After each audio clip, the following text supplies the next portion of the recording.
qu'un gouvernement à la solde des patrons tente de nous dresser les uns contre les autres pour mieux renier nos droits.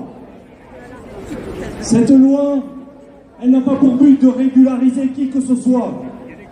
Si c'était le cas, nos 500 camarades sans papier en grève à Paris seraient déjà régularisés depuis longtemps.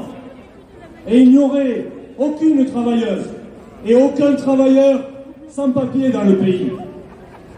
Non, le but de la loi Darmanin-Medef, c'est d'attaquer les droits des salariés, de créer du moins-disant social en donnant un outil supplémentaire aux patrons pour faire baisser les salaires et aggraver les conditions de travail. Soumettre la régularisation au bon vouloir des patrons, c'est envoyer le message suivant aux salariés avec des papiers: si tu n'acceptes pas tes conditions de travail et ton salaire de misère, ton patron te remplacera par un sans-papier qui, lui, sera obligé d'accepter de te remplacer sous peine d'être renvoyé du pays. Après l'interdiction de démissionner sous peine de privation des allocations chômage. Après la plateforme de dénonciation de celles et ceux qui refusent un CDI, la loi Darmanin invente le chantage à la régularisation exercé conjointement par l'administration et les patrons. La loi Darmanin renforce l'insécurité juridique des travailleuses et des travailleurs étrangers en donnant la possibilité à l'administration de retirer arbitrairement leur titre de séjour. Elle renforce aussi la précarité et l'insécurité des travailleurs qui seront privés de prestations sociales alors même qu'ils cotisent à la sécurité sociale. La Sécu a été créée par et pour les travailleurs qui travaillent en France, que nous soyons actifs, retraités ou privés d'emploi, que nous soyons français ou immigrés. Elle est financée par notre travail. Ce n'est ni à l'État ni au patron de décider comment notre argent doit être géré. Alors, je vous le demande, le temps n'est-il pas venu de revendiquer le retour à la gestion de la sécurité sociale par les salariés et uniquement les salariés pour une plus grande solidarité de tous les travailleurs? La loi contre l'asile et l'immigration crée de l'exclusion, de l'insécurité pour les enfants nés en France et ayant grandi en France, mais à qui le droit du sol serait désormais refusé. Eh bien nous refusons de laisser les Macron, Darmanin diviser la société française pour accroître encore les intérêts du MEDEF et du CAC 40. La loi Darmanin institue une double peine pour les femmes étrangères.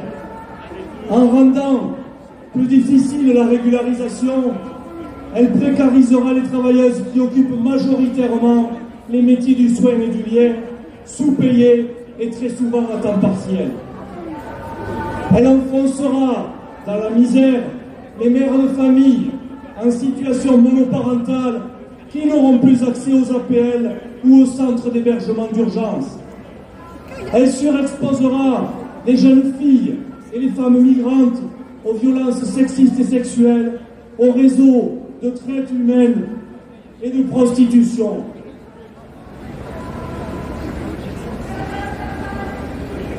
Nos organisations syndicales qui se battent pour l'égalité entre les femmes et les hommes n'acceptent pas cette loi qui programme une dégradation caractérisée du droit des femmes.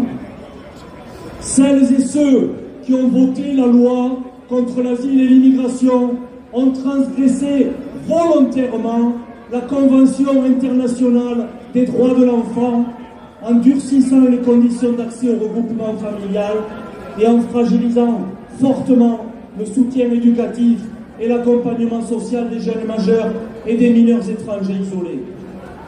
En durcissant les conditions d'accueil des étudiants étrangers, ils s'en prennent au rayonnement de la culture française dans le monde. Mais surtout, ils ont décidé de limiter encore l'aide au développement des pays qui en ont le plus besoin. En faisant voter la loi dite asile-immigration par le Parlement, la majorité présidentielle a délibérément offert une victoire politique à l'extrême droite. Cette extrême droite, dont le parti phare, le Rassemblement national, vote systématiquement pour toutes les lois favorables au grand patronat et fait front commun avec la droite traditionnelle en votant contre toutes les lois favorables aux salariés, à la jeunesse, aux femmes et aux retraités. En faisant voter la loi Darmanin, le Parlement, la majorité présidentielle font la promotion du racisme et de la xénophobie. Le MEDEF, le CAC 40 se frottent les mains parce que le gouvernement met à leur disposition un outil supplémentaire pour tenter de diviser la classe ouvrière. Les salariés ne les laisseront pas faire. Une nouvelle fois, nos syndicats sont unis. Nous faisons front ensemble pour permettre aux salariés de défendre leurs emplois et leurs salaires. Et nous saluons l'unité du mouvement social qui réunit syndicats, associations et partis politiques, quelles que soient les échéances politiques.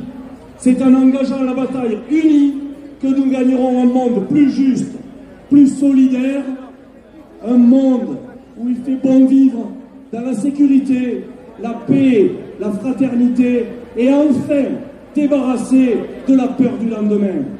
Alors, quelles que soient nos origines et notre histoire, on vit ici, on travaille ici, on est ici chez nous. Abrogation de la loi Darmanin.